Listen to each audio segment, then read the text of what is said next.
Pemirsa, mendekati Idul Adha 1447 Hijriah, pihak BPOM di Palembang perketat pengawasan pangan. Sejauh ini dari seluruh pasar di Palembang, pihak BPOM belum menemukan pangan yang mengandung zat berbahaya.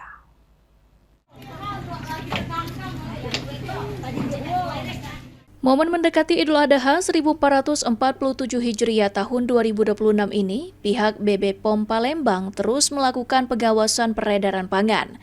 Kepala BPOM di Palembang, Yani Ardianti menyampaikan, pengawasan dilakukan beserta pemerintah Kota Palembang di seluruh pasar tradisional yang ada.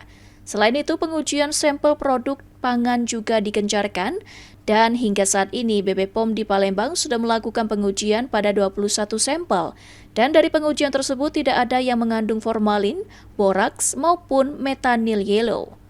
Lakukan uji untuk memastikan. Jadi tadi kita sudah lakukan sampling dan pengujian terhadap 21 sampel. Jenisnya ada mie basah, tahu putih, kemudian kerupuk, cincau, terasi ya, kerupuk yang ada merahnya, kerupuk jange yang kita curiga mengandung berbahaya seperti formalin, boraks, vitamin B dan metanil yellow. Kita lakukan sampling dan pengujian, alhamdulillah hasilnya semuanya negatif, artinya aman dan bisa diperjualbelikan dengan aman dan konsumsi oleh masyarakat.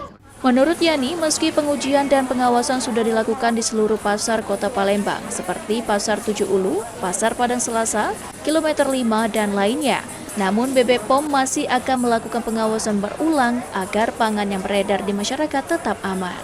Sandi Pratama, PAL TV.